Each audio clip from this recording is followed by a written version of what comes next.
Well, the thing that started this Corvette painting project for me was the paint condition on this front bumper fascia, and it was flaking off. And this part's actually plastic, and I think it's urethane, but I'm not sure about that.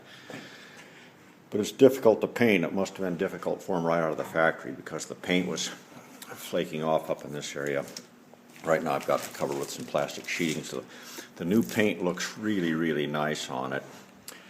But I primed it with a product manufactured by SEM, S-E-M, and it was a flexible parts primer, so I thought it was the right thing to do, but I'm not sure that it was the right thing for this. I'm having some problems with paint flaking off and things like that.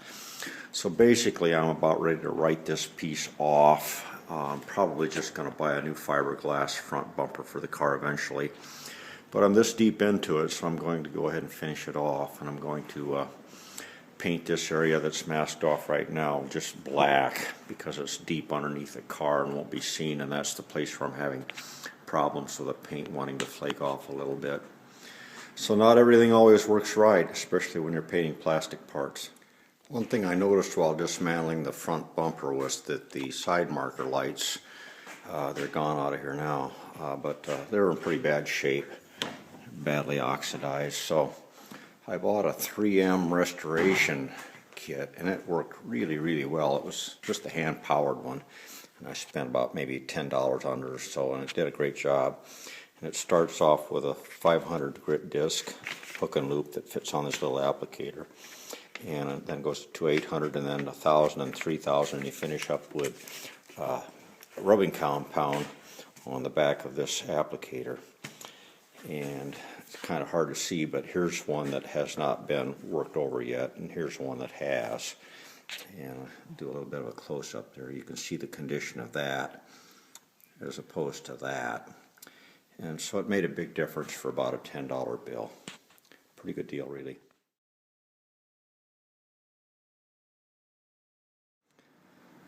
Meanwhile, the parts storage area of the parts that are done is starting to grow. And I'm really happy with the way the restoration shop products are working out for me. And these parts down here are actually flexible rocker panel parts. They'll twist and bend. I primed those with an epoxy primer, and I'm not having any problems at all with those. So I'm thinking that I probably just should have used the epoxy primer on the front bumper as well. Well, I polished out the fog lamps with a 3M headlight restoration kit. And the left one came out really, really good. There's no dirt or any garbage or anything inside. This lens is still firmly attached all the way around. But the one on the right side didn't fare so well. And even though I've got the outside of the lens looking really good, if you look inside, there's some dirt and debris inside. So I've been working at breaking this assembly apart using a heat gun, running it around the edge, and then using a screwdriver and a pry bar to break the seal. And I've got the seal broke on 3 sides now.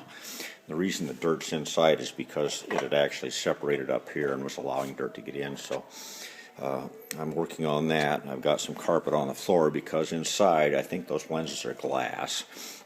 So my concern is when the lens finally pops loose, it's going to fall on the floor and hopefully not break. Well, I was able to successfully get it apart, and I found that the outboard lens is plastic, the inboard lens is glass, and the covering lens that kind of either glues together or seals together, I'm not sure just yet. But the seal had broken over the years, and there's a lot of dirt and debris inside here that now I'll be able to get it cleaned up and make it look good again. Reassemble it with some good adhesive or sealant of some kind. Haven't decided just what yet. So here's the right front fog light turn signal assembly after cleanup and reattachment. I used some gray RTV silicone for the sealant around the edge, and putting it back together was really pretty easy.